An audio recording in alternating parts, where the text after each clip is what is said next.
This video will walk you through the disassembly and reassembly of the Microsoft Surface Laptop 5. Before you begin, ensure that your work surface is covered with an ESD-safe, non-marring material.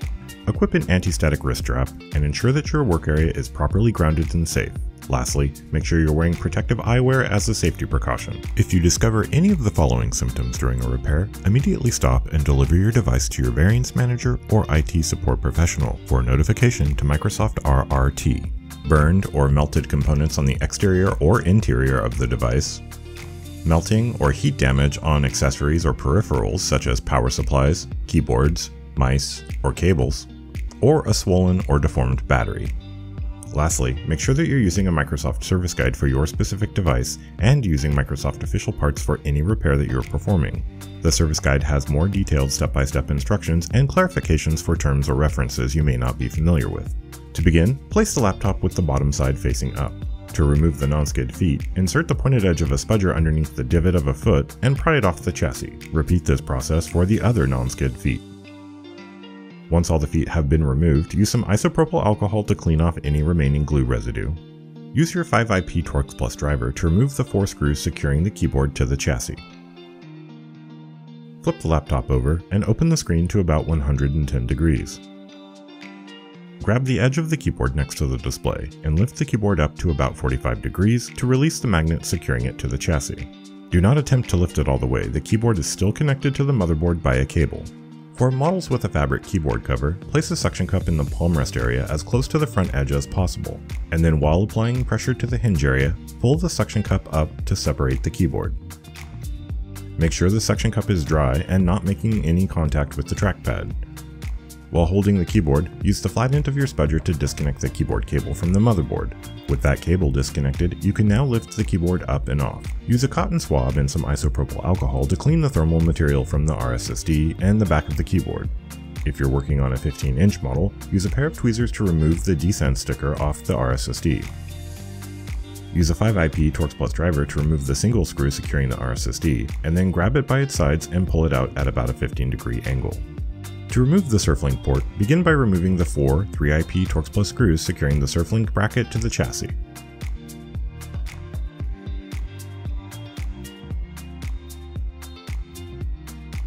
Remove the bracket and then peel off the thermal shield covering the Surflink's cable connector, making sure not to damage the thermal shield.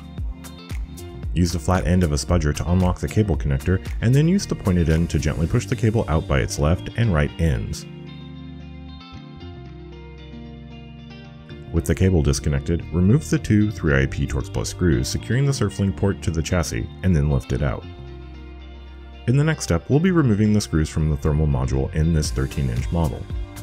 If you're working on a 15-inch model, note that the screws securing the thermal module have slightly different positions.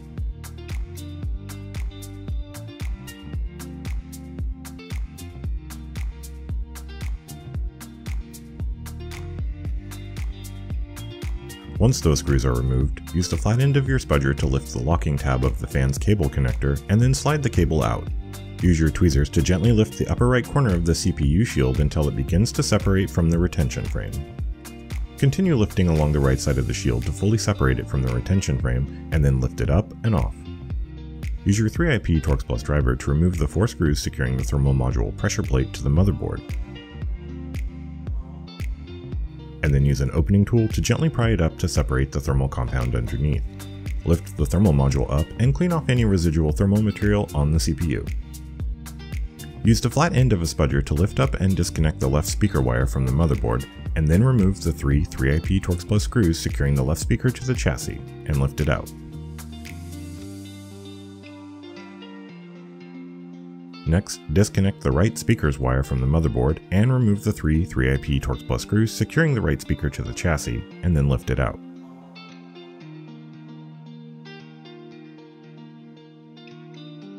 Open the display to about 110 degrees, and then use the pointed end of your spudger to disconnect the black Wi-Fi antenna from the Wi-Fi module. Use your 3IP Torx Plus driver to remove the single screw from the Wi-Fi deck. Using a pair of tweezers, pry up the left and right cable shields, and then use the flat end of your spudger to gently disconnect the right 2 display cables. Next, use your spudger to disconnect the 2 left display connectors, making sure not to bend the connectors while prying. While supporting the display with one hand, use a 6IP Torx Plus driver to remove the 6 screws securing the display to the chassis.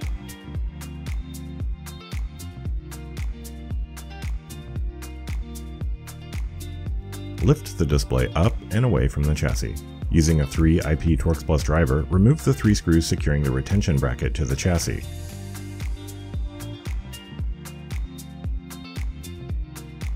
Using your tweezers, remove the right and left shields from the motherboard. Remove the two 3IP Torx Plus screws securing the grounding bar to the motherboard and chassis, and then use your tweezers to remove the motherboard screw cover. There are 6 3IP Torx Plus screws securing the motherboard to the chassis. Remove those and then lift the right side of the motherboard up until it clears the chassis posts, and then rotate the motherboard clockwise while pulling right to remove it from the chassis. The audio jack is secured to the chassis by a single 3IP Torx Plus screw. Remove that and then lift it out of the chassis. Using a pair of tweezers, remove the padding next to the Wi-Fi deck on the left and right sides of the chassis. Using your fingers or a pair of tweezers, peel back the 2 pieces of tape covering the 3 Wi-Fi deck screws, and then remove the 12 screws securing the Wi-Fi deck.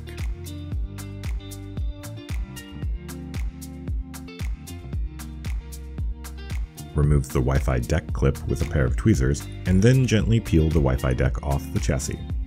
Only the chassis and battery remain. Before you reassemble your device, inspect the chassis for any loose articles or foreign objects. Inspect the magnetized areas for any foreign objects or screws they may have attracted, and finally inspect the battery for any signs of damage or deformation. Align the Wi-Fi deck with the posts on the chassis, and then make sure the black adhesive backing is properly aligned with the rear edge of the chassis. Reinstall the Wi-Fi deck clip and the 12 screws securing the Wi-Fi deck to the chassis. Place the audio jack back into the chassis and secure it with a single 3IP Torx Plus screw. Insert the USB ports into the left hand of the chassis, and then rotate the board down and into the chassis and Wi-Fi deck. Make sure the motherboard is properly aligned to the posts in the chassis. Install 6 new screws to secure the motherboard to the chassis, and then reinstall the rubber motherboard screw cap. Place the grounding bar back into the chassis, making sure it's properly aligned, and then secure it with 2 screws. Align a new right and left shield with their retainers and press them into place. Place the retention bracket back into the chassis, and then secure it with 3 new screws. Lay your display backside down on your ESD-safe work area and adjust the hinges so they're set to about 90 degrees. While holding the display with one hand, align the hinges with the pockets in the chassis, and then reinstall the 6 screws securing the display to the chassis. Once the display is secured, loosen all 6 screws about 1/4 of a turn, and then close the display. Adjust the alignment until the back edge is flush with the hinge, and then slide a 0.1mm feeler gauge into the hinge gaps to verify that it slides in easily. Open the display, tighten 1 screw on each hinge, and then close the display and recheck the alignment and gaps. Repeat this process for the remaining 4 hinge screws. Connect the 4 display cables to the motherboard, making sure they're properly aligned and fully seated, and then press new cable shields into the retention frames.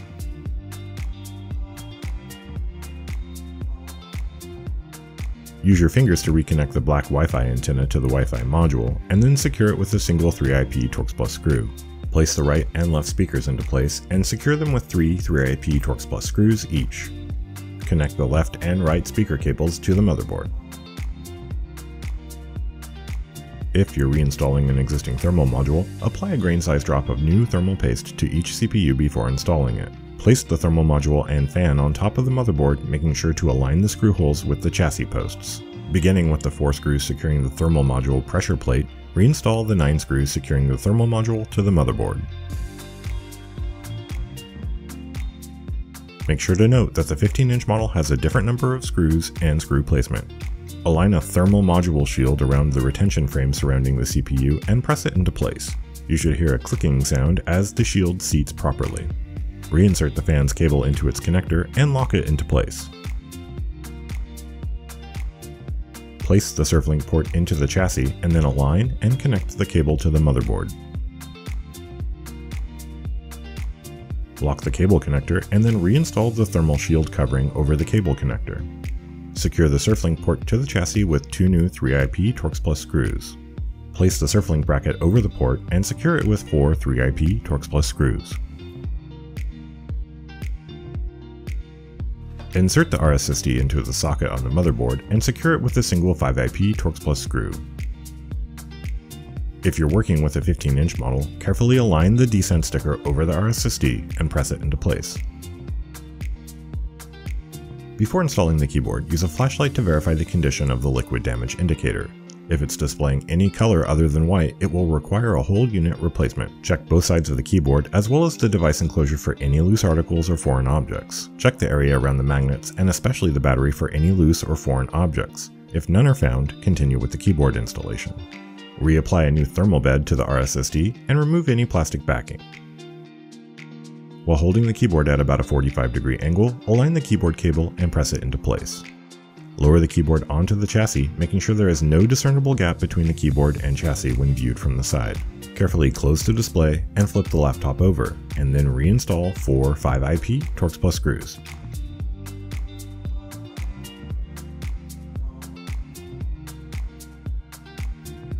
Before installing new non-skid feet, power on the laptop and run SDT to ensure all device features and functions are operating as expected. Remove the adhesive liners from the new non-skid feet and align their posts to the hole in the chassis. Press the new foot into place for about 30 seconds to secure it. Repeat this process for the remaining feet.